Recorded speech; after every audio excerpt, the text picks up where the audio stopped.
Hello, friends, and welcome back to Xing the Gap. Today we're using money as a catalyst for intergenerational conversation.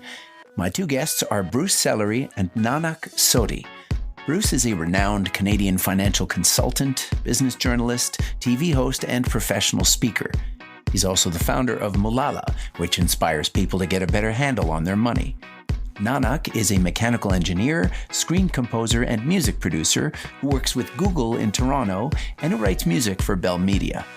Together we speak about the intersection of tech, culture, and business, how young people view money, aligning value with values, the problem of affordability, the disconnect of expectations, the energy of immigrants, working smart versus working hard, the wisdom of experience, the capacity for resilience, developing your passion, finding your people, reconciling self and other, and a game show.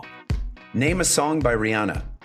I did the Super Bowl in a bright red dress. Naanak. Umbrella. Umbrella. Thank you. Bruce. Sorry, no points. All right, let's just end the game. Elected, We're done. We're done. We're done. Game over. Nope, we're just getting started. Xing the Gap. Bruce and Naanak, welcome to Xing the Gap. Thank you. Thanks for having us. Before we get into the big gushy bios and all of that, give us the short story. How did you cross each other's path? So I was doing my MBA at Queen's at the time, and Bruce was one of the distinguished alumni that came to speak with us. But we were doing everything remote. So it was the first time this has happened remotely. Everyone is in their Zoom rooms, and we got to select which alumni we wanted to talk with. And I went through all their profiles. It's like, okay, which one seems to be like someone that will resonate with me and what I want to do? And Bruce was like, head and shoulders above everyone else. So that's how I met Bruce. And we had this initial conversation, which I have these kinds of conversations all the time. People ask me talk to me all the time. What separates those from one-time chats versus those who I talk to over time, and in Naanak's case, who have become friends, is follow through. So Naanak followed through and asked other questions and checked in and generated the relationship that we have. And that's rare. And he happens to be super smart and super interesting and this Renaissance man. So it has been a total pleasure to get to know him better. Well, I think that's a good lead into Naanak. Give me your short story bio here. How do you describe yourself when people try to contain you into 30 seconds? Bio on me. So I'm from Calgary. I was originally born in India, but moved to Calgary when I was really young. And I have two main passions in my life. One is engineering. I love building stuff. I love doing things with my hands and sometimes on a computer to build things. And the second big passion in my life is music and culture. So I'm a screen composer, music producer. I've been doing this for over 10 years. Right now I'm sitting in my studio. This is not a Zoom background. These are like sound baffles. That is a real guitar. Actually a bass guitar. I can't even call it a guitar. But but those are my two big passions in my life. And after I graduated my undergrad in engineering, I worked in engineering. I was building technologies for the Army. I was building radios and things like that. And at the same time, I had my own FM radio show that I was hosting for 3 years in Calgary. And I was scoring films. I was creating music. And I had these two different lives. And that's when I decided, I can't keep pulling this like two double life thing. I got to like put them together somehow. And I decided to go do my MBA at Queen's. That was my big effort to try to combine those two passions, engineering and creativity and music and culture. And after I graduated in MBA, I decided to join a company that was at that intersection. So I was like, which companies are at the intersection? Tech, culture, business. Boom, that's Google. And that's why I decided to join Google. And right now I'm at Google in Toronto. I've been here for a year and a half. We'll come back to that because I'm particularly interested in those intersections. But over to the infamous, famous Bruce Sellery. People might know you from a lot of different perspectives. How do you describe yourself to people who don't know you? Oh, God. Well, if they don't know me, I warned them that I'm a lot. You got to be aware that I'm a lot. So, really what my passion is, it's the intersection of insight and knowledge in the area of money. And I was like Naanak, I had two things that I loved. I loved business. I was the minister of finance in my high school student parliament. I ran a small business. I was that guy, like that kind of Alex P. Keaton type money guy. But I also always, since I was 10, I always wanted to work on television. So leaving high school and going into undergrad, I was choosing between journalism and business school, and I chose business school. But in my first week at Queen's, saw a poster for reporters for the Queen's weekly television show. So that was my extracurricular experience for 4 years. And I was a reporter and an anchor and an assignment editor. And we put together this show on community television every single week. And then on graduation, I chose the corporate route and worked at Procter & Gamble, Royale Facial Tissue, soft on the nose, strong for the blows. And I did that, very traditional route until, the lightning bolt hit me that said, if you could do anything and knew you would be successful, what would it be? Well, it wouldn't be selling facial tissue. It would be doing something on TV. So I quit my job, developed a very Procter & Gamble strategic plan for getting on television, and was employed in 6 weeks and on the air within 5 months. And so I spent much of the next almost 20 years in traditional broadcast and in business television, being at Bloomberg, and then in reality TV and lifestyle TV, but focused on business and the economy and money. Money and television. Television was built on advertising. As a typical Gen Xer, I was raised by TV, and my brain is jam-packed with the ads that paid for my favorite shows. They're great! Frosted Lucky Charms, Kool-Aid tastes great, oh yeah. If we go back to the origin of TV in the 40s and 50s, boomer kids would watch the Coldgate Comedy Hour, Kraft Television Theater, Coke Time with Eddie Fisher, where the stars would come out and hawk the sponsor's products.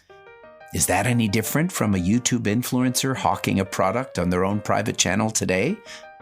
The screens may differ in size, speed, and scale, but the game's still the same. Our attention has value, and someone's paying money for it. Your company and also the title of your book is called Moolala. Mm-hmm. And you probably talk to a lot of people of different ages, and I know you have a teenage child as well, that different age groups, cohorts view money differently. And I'm not just talking about stage of life. I just mean now. I get a sense that young people are talking about money differently now than they ever have been. Yeah. Is that correct?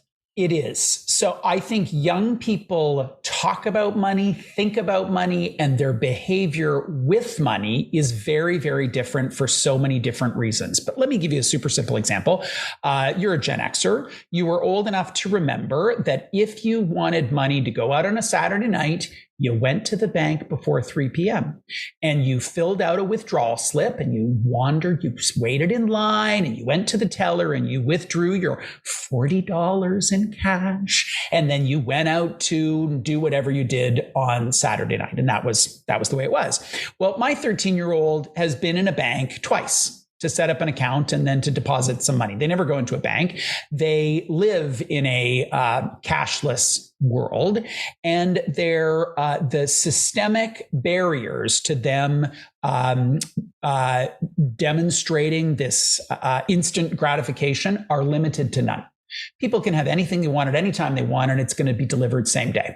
And so that is both a great win in terms of innovation and also a great, great loss, because the onus now is on an individual to manage their behavior in so many more challenging ways than ever before. I think the other through line is that my generation, we really were more of the work or live to work generation. Like you focused on a job and was it practical? And we thought about, will there be a job when I'm done school? These younger generations have a much higher value around things like work-life balance and making an impact and thinking holistically about our culture and society. And so they make different trade-offs. So there are very, very significant differences in lots of different ways. Right, well put. And Naanak, what is your view of money, having gone through an MBA, but also having your own personal view that probably comes from family, from heritage, from everything that you carry? What is your attitude towards money? Yeah, I think of money as a hygiene factor in life. So it's something that you need to live, obviously, but that's kind of where, at least for like my own self-actualization, the money piece is not like a huge part of that. Like as long as I have enough money to like sustain a living and like, again, that hygiene factor, I'm generally focused on other things. So money for me is not necessarily like an indicator or a KPI of success. For me, a KPI of success is more like how much peace do I have in my life? Like how much time can I actually spend doing things that I enjoy and things that like I feel represent me in the world and I feel represents good in the world.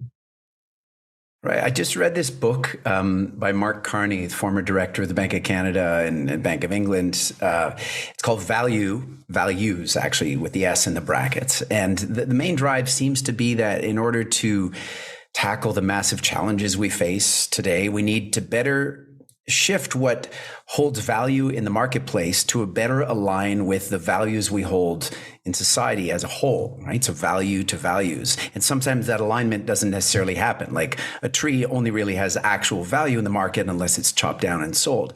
Bruce, do you feel we're heading in the right direction right now? And is it happening fast enough to address these existential crises that we all know we're facing? I would say we are headed in the right direction. And there are two things that worry me. The first thing that worries me is affordability. So that's not just housing. It's largely housing when you look at someone's monthly expenses, but it's other things in this age of inflation that we're in. The second is a disconnect on expectations. Now, this is going to make me sound like I'm 85 years old, and like crunchy and grumbly and like, mean and all that. I love that Naanak's generation has a very strong value around impact and all those things. I think that's great. There is a trade-off. So when Gen Xers were starting our career, we thought, I'm generalizing, of course. We thought nothing of 60 to 80-hour work weeks. We just didn't think about it because there was a real value around promotion and increasing income. And that afforded us certain things. So when I see those for whom that isn't a value, and it's not a requirement, there is a trade-off in terms of the salary you will earn and the way your career will progress that's disconnected sometimes to expectations. Like I should have a house in Toronto by the time I'm this age. Well, that first of all is the affordability part. And second of all, how hard did you crank such that you delivered that value to your employer such that you earn a six-figure salary? So I think we're headed in the right direction, but there are still real challenges ahead. Now, the one other thing that I would add just as a punctuation, and I think this is relevant given that Naanak's here with us, is Canada is a country of immigrants. Those immigrants who are arriving, and I'm generalizing again here, have a hunger that some people who have been here for generations and have lived with these expectations don't necessarily have to the same degree. And I think there's something really amazing about that. Like I look at that ambition and the circumstances in which they find themselves, and the charge that is there that is so compelling and has me be so optimistic about the future of the country because of this energy. And it's not to say that there aren't lots of people who have energy, but that's a particular life force that I think is exciting. Yeah. I'd love to add to that too. Like it's really interesting because that trade-off piece is for me as a millennial, and like I have some friends that are Gen Z, obviously like a few years younger than me. Uh, I think there's like a general, firstly, Gen Z is just young. So they're just younger. So like less life experience in that way. But I think there's like a confusion between hard work, working hard, and working smart. I feel like a lot of younger people, myself included when I was younger, felt like if I can work smart, I don't have to work as hard. And that confusion comes in place when you see on social media, like people doing drop shipping and made like $10,000 in a weekend, blah, blah, blah. And I think because the generation's so much younger, they don't actually see that that's just like a scam artist, or that's not actually reality, you know? And it's really more a combination of working hard and smart. It's like the hard work is just a foundation. You have to put in the hours, you have to put in the time. But then if you put that in a smart way, that's when, boom, you've got that combination that works. I think a lot of times the younger generations are just, because it's instant gratification, they're like, why isn't earning money instant gratification? Why can't I just click on an app and $1,000 gets transferred into my account, you know? Working hard.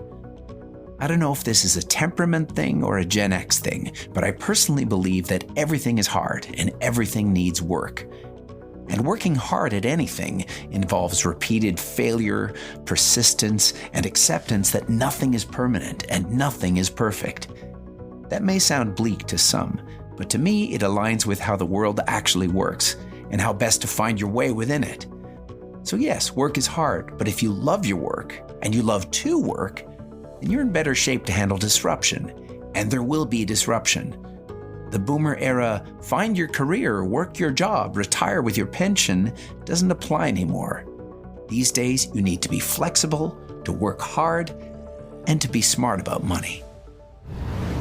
Bruce, I believe one of your philosophies is to have smart people not do dumb things with their money, right? So I'm sure having financial intelligence beyond all of our other intelligences is key also to being able to succeed in this ecosystem. Yeah. And, I see it in the kind of apps that my child and their friends use. And there's a whole genre of apps that are play this game and you're going to earn money and PayPal is going to send it to you. No, they're not. They're really not. That's not going to happen. And I hope that with, age and maturity, they will, deal with the disappointment that there's no easy path. There's ways to work smarter. Sure, there's ways to optimize and hack and be more productive, but you got to put the time in. So, Naanak, you had mentioned in an interview that your tech and your music were like bread, but you needed something to hold the sandwich together and to make it a meal, and that was business. So tell me a little bit more about how you see yourself playing in the intersection of those two very important things. How do you navigate it? And do you feel that this is going to keep driving you forward through your career? Totally. Oh man, I love that question. Yeah. So tech, business, music, all that combined through a jelly, which I'll talk about in a second. It was really important because when I was growing up and I was really getting into films and like writing music for films, it was just one of my friends, he stole his dad's, little DV camera. And every summer we'd go out in like grade 10 and make a dinky little short film. And then I'd make some music to it. And then we'd be like, all right, we're done. We're filmmakers. All right, next summer, let's do this again. And as that started growing, it grew from us being artisans kind of in our cave, if you will, in our little ecosystem just by ourselves, into now we're going beyond that and actually sharing our films with the world. So what happened is when I was in third year university, we ended up making a feature film that got into the Calgary International Film Festival. So now it's suddenly like, whoa, Calgary Herald is there. People are talking, writing reviews on our films, and suddenly our world is now 1,000 times bigger, right? People are actually consuming our stuff. We have YouTube subscribers. And that's when it dawned to me that I don't have a set of tools to really dissect the market / the world. I have tools to create stuff. I know how to create music, but I don't really have like the insight to actually look at the market and be like, how is this actually going to fit in culture? How's it going to fit in business? And same thing on the tech side. Like I was building stuff. I was building communication systems for the Army. So I knew how to build things, but I didn't really know, like, if I built this thing by myself or I built this for the Army, like, how's that actually going to be used in society? How's that actually going to be used in business? Right. And I wanted to like maximize my impact in like reality, and that's what I really mean by that jelly between those two loaves of bread, because that's what really combines everything together. And that's why I decided to go to business school. Because, in engineering, we're in a lab, we're in, we're programming stuff, right? We're learning how to build stuff. But when it actually comes to applying that stuff, well, you could build the best tech in the world, but if people aren't trained how to use it, it's kind of useless. It felt like I was in a fogged up car, but every day I took like one finger worth of fog off the car. Like every day I could just like see a little bit more outside that car. And yeah, today I'm like very much aware of how the world's moving and also just like the business landscape overall. Like how can you actually go through that landscape? And at least having that toolkit like helps so much. Bruce, you and I are older. Do you see more and more fog every year or less and less fog? I now have glasses, so I can see through the fog. I think what resonated so much for me about how Naanak thinks about his work is my career and my path makes an incredible amount of sense in hindsight, looking back. And in the moment, people will say to me, "Oh my God, you've accomplished so much, and such a grand career at all." Like in the moment of my career, I was careening from lane to lane, bashing into barriers. My car stalled. I needed new tires. There was a fire. Like there was nothing easy about my path, and I wouldn't change a thing. I would not change a thing because I feel like I assembled this extraordinary toolbox, and I can like turn behind me, open up the lid, and pull out something that is going to work in the moment. So I don't know that I actually think I do see clearer because I've been through things. There is the wisdom of experience, which age provides. Like I've gone through it, and where it's partly where resilience comes from. Resilience. Experience teaches us to be resilient. That's one of the reasons our species has survived in every different ecosystem on Earth. We don't have fangs or claws or exoskeletons. We have a big brain that can adapt and innovate and be creative and resilient no matter what the road throws at us.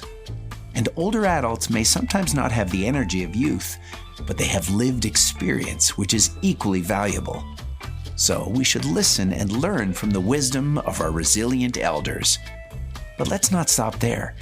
How about we also listen and learn from the wisdom of our energetic, passionate young people? The road goes both ways. A lot of times, the younger generation, just because of their age, because of how we're raised, because of social media, we oftentimes feel like, do what you love and your passion should be your career. And when I did some reading into this, I looked at like actual research into this.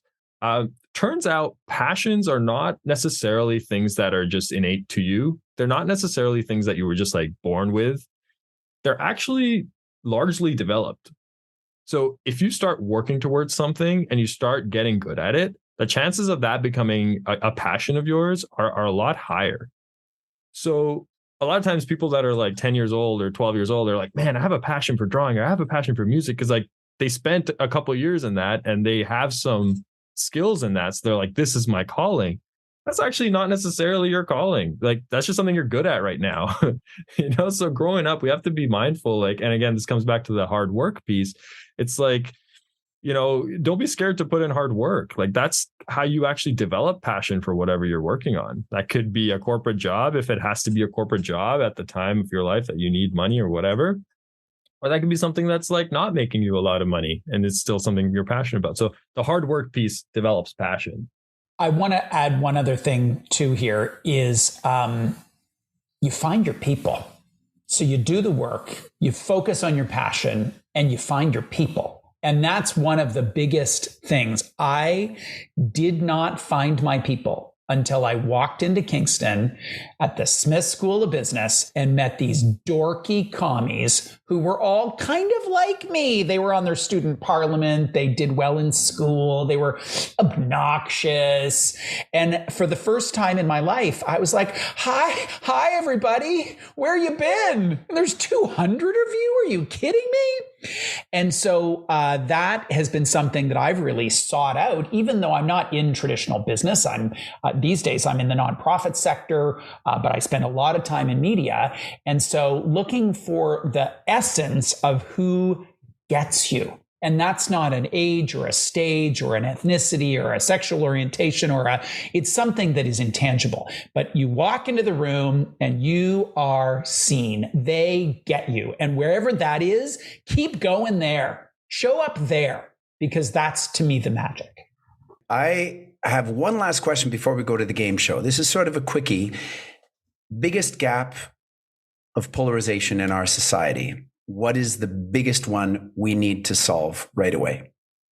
How do we reconcile a focus on self versus a focus on community?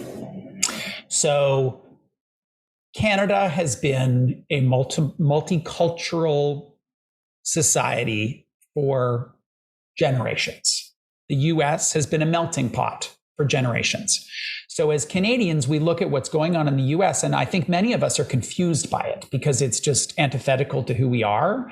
But as I think about Canada alone, how do we find a way for those who have a very strong individualist value to collaborate with, be energized by, inspired by those for whom the collective matters more? What's not so much the middle ground, but what are the shared values such that we can be so excited for those people who have one view or the other at the two ends of the spectrum and embrace the diversity that is without judgment.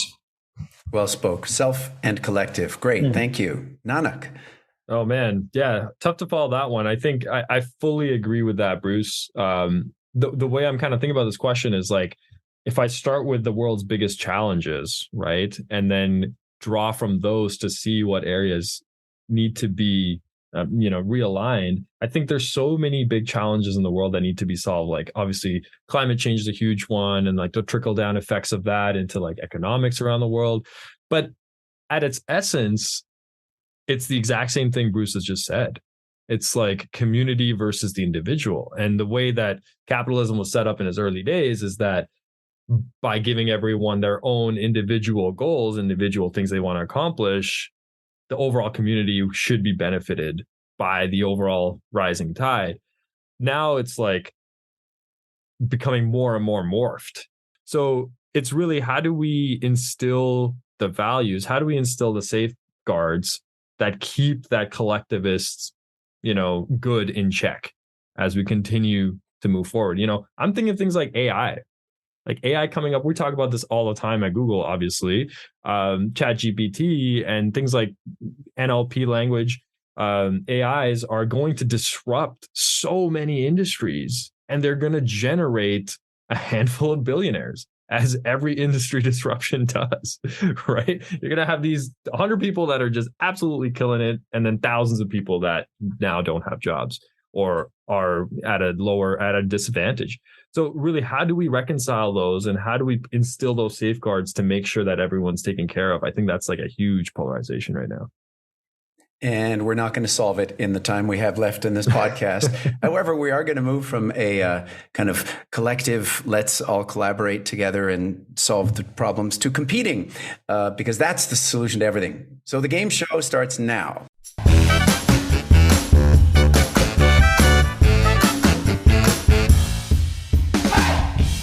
Here's how it works. I'm going to give you each a series of questions directed at one of you.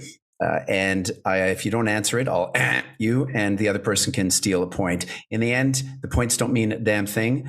It has no value whatsoever, purely bragging rights. And do we earn extra points for creativity?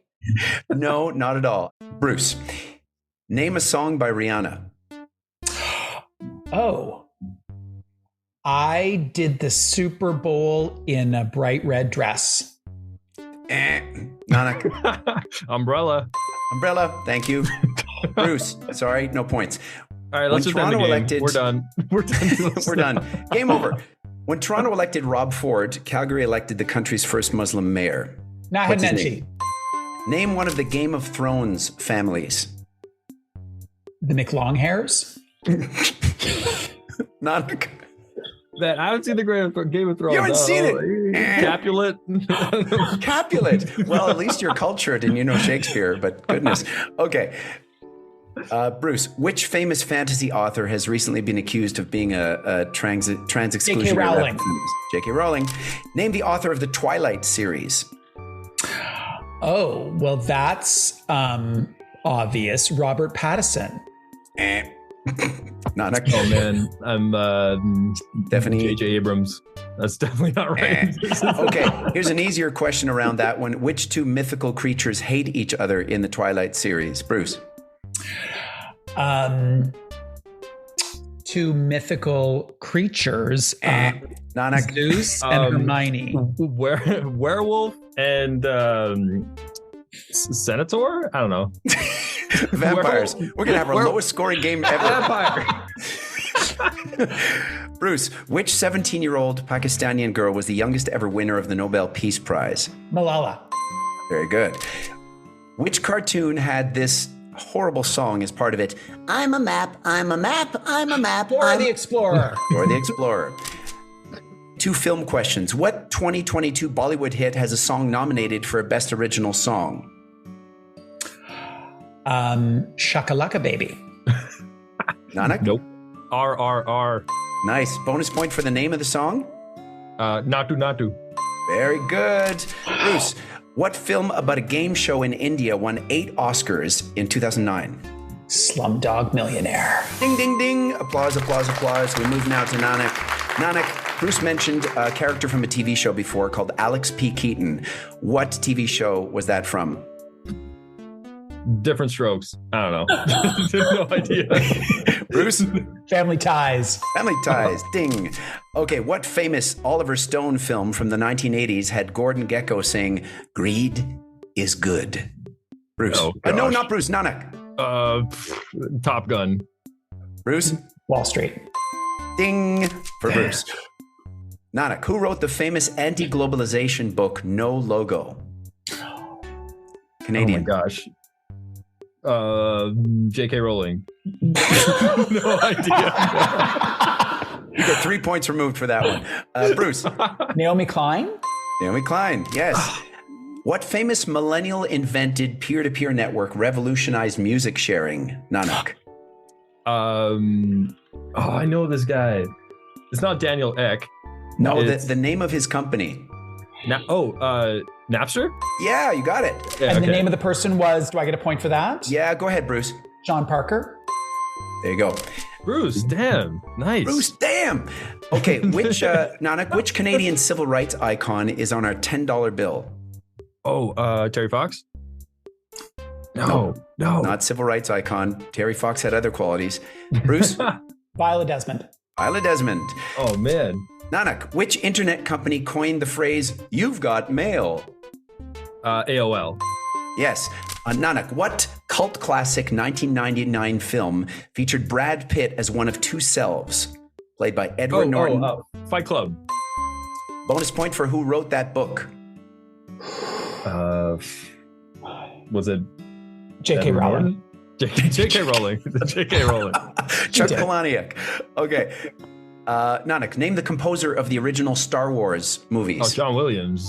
Ding. What instrument plays the main theme in Star Trek? Synthesizer? Oh! I know this thing. It's a kind of synthesizer, but it's based on static. And you operate it with like. Yeah, it's I forget the name. Bruce knows this. Is it like a centaur? No, it's a theremin. Theremin. That's right, theremin.